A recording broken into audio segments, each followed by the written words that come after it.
I want to tell you the story of a man named Sam Krichinsky, an immigrant to America, and the relationship with his family. And then we came to Avalon. The movie Avalon is told to us through the perspective of Sam's grandson named Michael, although that fact doesn't become apparent until the very end of the movie. Yes, I'm his grandson, Michael K. The movie opens with Sam retelling the story of his arrival to America. And that's when I came to America. It was the 4th of July. Boy, did they used to celebrate. This is a refrain which we hear from Sam multiple times throughout this movie, and we'll break it down in more detail in just a moment. But if we zoom out, we can see that this is the larger theme of the story, this experience of arriving in America and further integrating into this new land in all its glory and its darker moments. In this episode of Yiddish Kino Club, we're taking a look at the movie Avalon from 1990 and taking a look at its many themes and how they weave together to shed light on the central question of what is the cost of becoming an American. I came to America in 1914 by way of Philadelphia. That's where I got off the boat. And then I came to Baltimore. Hi, if you're new here, my name is David, and here on Yiddishkeit, we talk about the experience of Jewishness. To me, that looks like studying Jewish history, culture, and art. This movie is one of my favorites, and I tend to rewatch it every year around July 4th because it's such a good way to reflect on the theme of American history, and particularly the Jewish place in it, which is the central idea of this movie. Just as a side point in this video, I'm going to be focusing strictly on the story of the movie of Avalon, although there's a whole other story about its writer and director, Barry Levinson, and his Baltimore Chronicles, which is equally as interesting, but I'm going to save that story for another day. The movie begins at a Thanksgiving dinner at the Krichinsky's, and it opens with this question from Michael's grandmother, Ida, which is, why do we celebrate Thanksgiving? I'll never understand this holiday. What's not to understand? We're giving thanks to whom? You're giving thanks for what you have. I don't eat turkey the rest of the year. Why do I have to eat it now? And the rest of this movie is an attempt to sort of answer this question of why should we be grateful for being in America? On the one hand, we should be grateful since America served as a refuge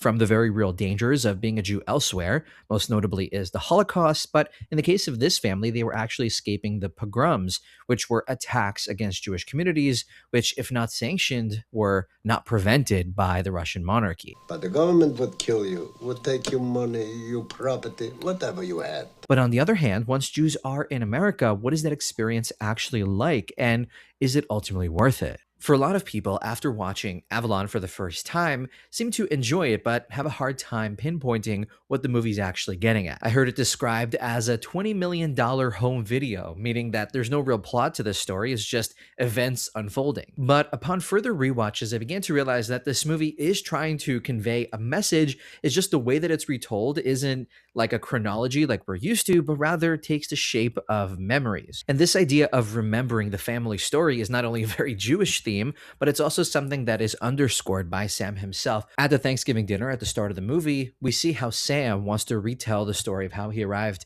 in America to his children and grandchildren, and this is how he explains the reason for this retelling. If you start remembering, you forget. The tricky thing about memories is that they're not as straightforward as they appear, and things can often blend, and facts and details can get blurry over the many years and repeated iterations. One of my favorite examples of this is during that Thanksgiving dinner where Sam recalls a story of how the father of the Krichinsky brothers arrives in America, and he remembers it as being very cold until his wife Ida corrects him. What are you talking about? It was cold. It was May. It was late May. And we see the same place, but this time without snow, and the people are dressed for different weather. And this blurriness between fact and imagination is both the nature of memories, but also the style of this movie. Another moment which beautifully illustrates this fluid nature of memories is when Michael goes to work with his father Jules, who is a salesman in Baltimore, and at the end of his long day gets stabbed during a robbery. And as Jules is being rushed to the hospital, we see Michael watching his father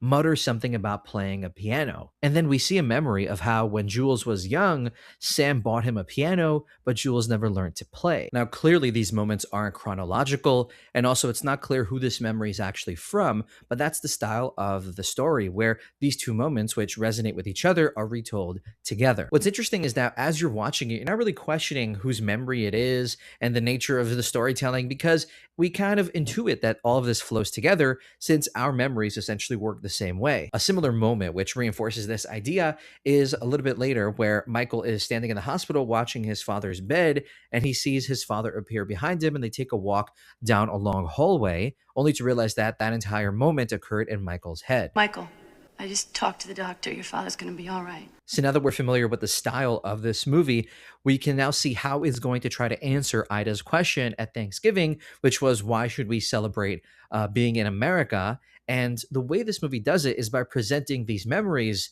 concerning the cost of being an American. Now, if you've seen the movie, which I'm assuming you have, you know that Sam often repeats the opening line of his story of arrival to America. For example, in the opening of the movie, I came to America in 1914. and then later on, he repeats this opening line to his grandchildren when they're out camping. I came to America in 1914.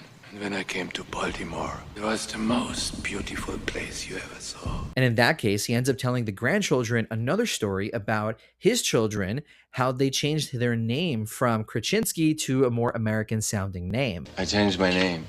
Me too. I changed mine to Kirk.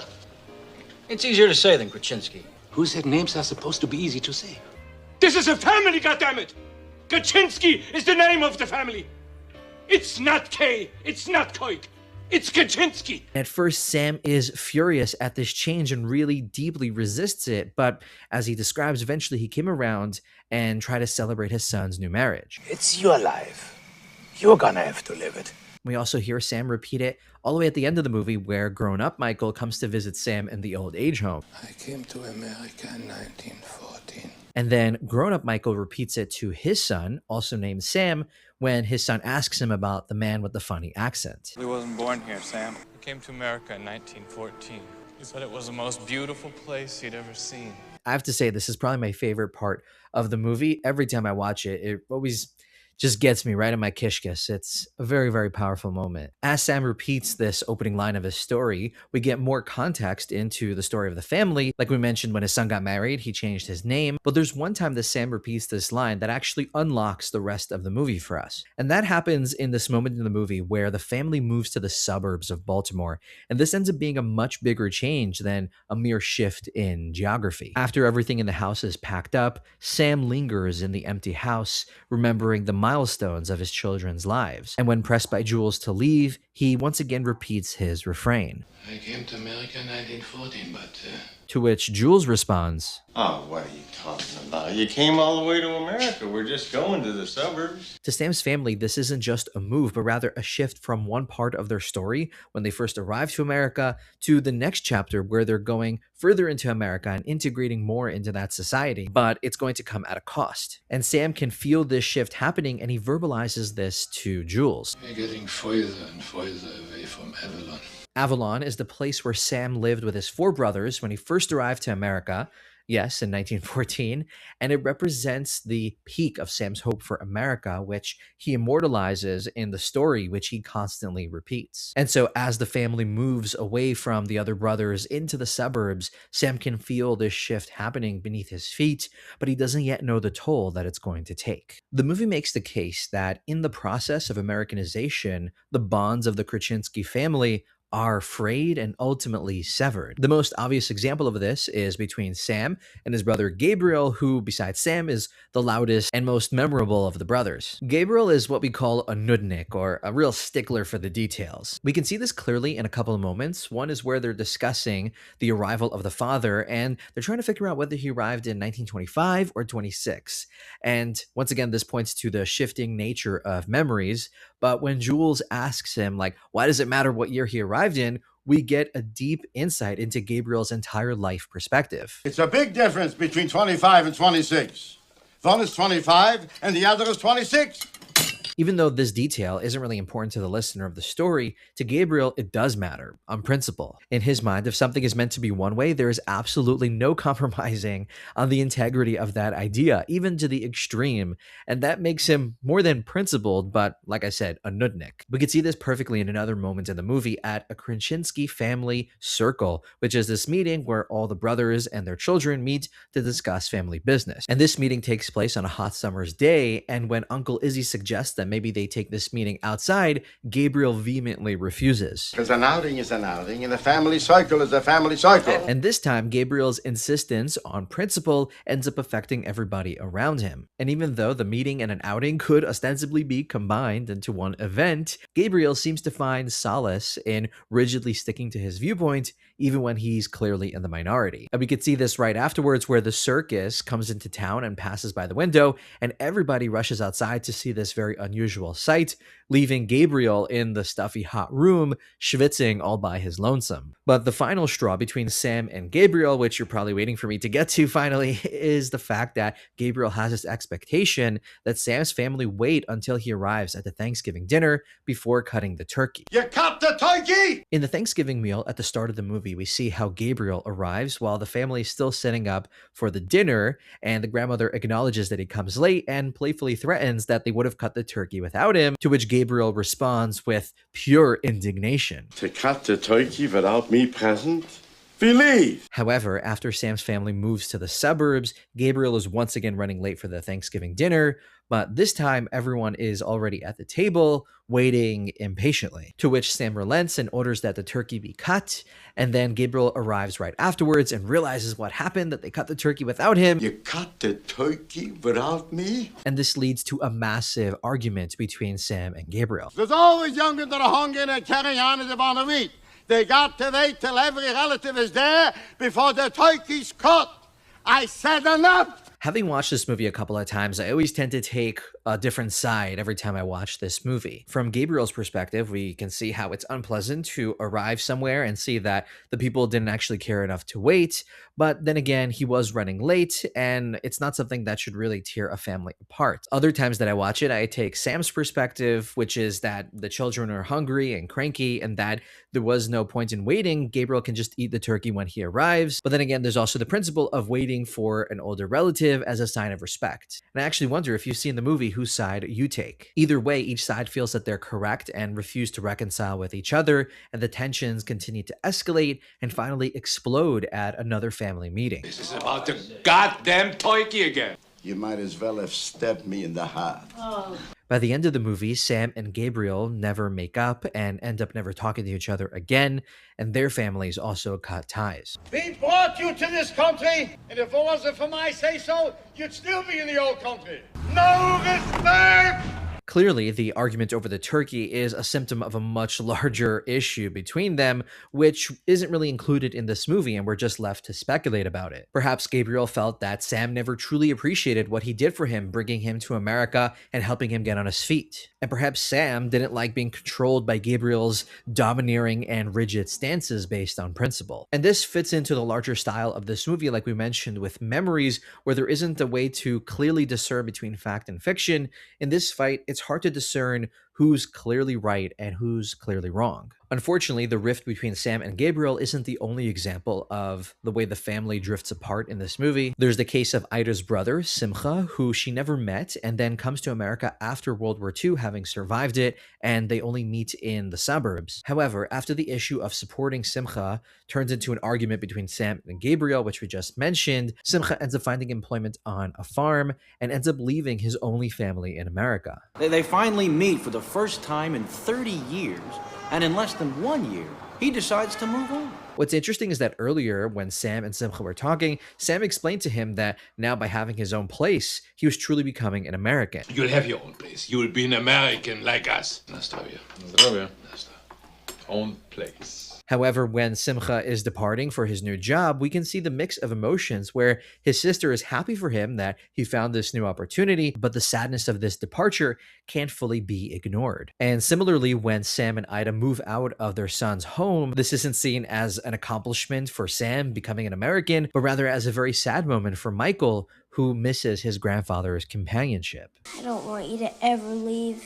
And at the end of the movie, when Ida passes away, not only do some of Sam's brothers not attend her funeral, but even Ida's brother Simcha doesn't attend. And this deeply disturbs Sam, seeing how far they truly have come from Avalon. This is not a family, not a family. What we do see in the movie is that as the family bonds loosen, there's the introduction of a new family member, so to speak, who isn't quite sentient, which is the television. When the television was first introduced to the entire Krichinsky family, it was met with a lot of skepticism, as television didn't have 24-hour programming, but only for a few hours a day. You can only watch for so long. However, as the 1950s progress and the family moves into the suburbs, the television starts to play a much larger role in their family. There's one moment shortly after they arrive in the suburbs where we see the family at the dinner one evening, but then rush to leave the dinner table when they hear the theme song of their favorite show starting on TV. By the end of the movie, we can see how the television has fully integrated itself into the family's life, where we can see how they are celebrating Thanksgiving. Gone are the days of the large family gatherings with all of the brothers and their families. Now, the table remains empty while the nuclear family eats their turkey in front of the television. By taking a look at the two Thanksgiving meals at the beginning and end of this movie, we can get a deeper look into what this movie's trying to tell us. Initially, the Krichinsky brothers, living in proximity to each other, would get together despite their underlying tensions and celebrate. But as the family adopts more and more of America, from the television to the suburbs, and starts living apart, we see how this previous experience disappeared and is replaced by something which is unclear if it's better than the original. To me, this is the heart of the movie, this lament over the cost of embracing America wholesale and what is lost in the process. The film doesn't condemn this loss necessarily, but rather shines a light on it in order to bring it to our attention, and also, I think, to contrast it with the opening, that of Sam's overly romanticized memory of his arrival to America, this golden land with bombs bursting in air and endless opportunity. Over the course of the movie, we see this progression from Sam's overly romanticized memories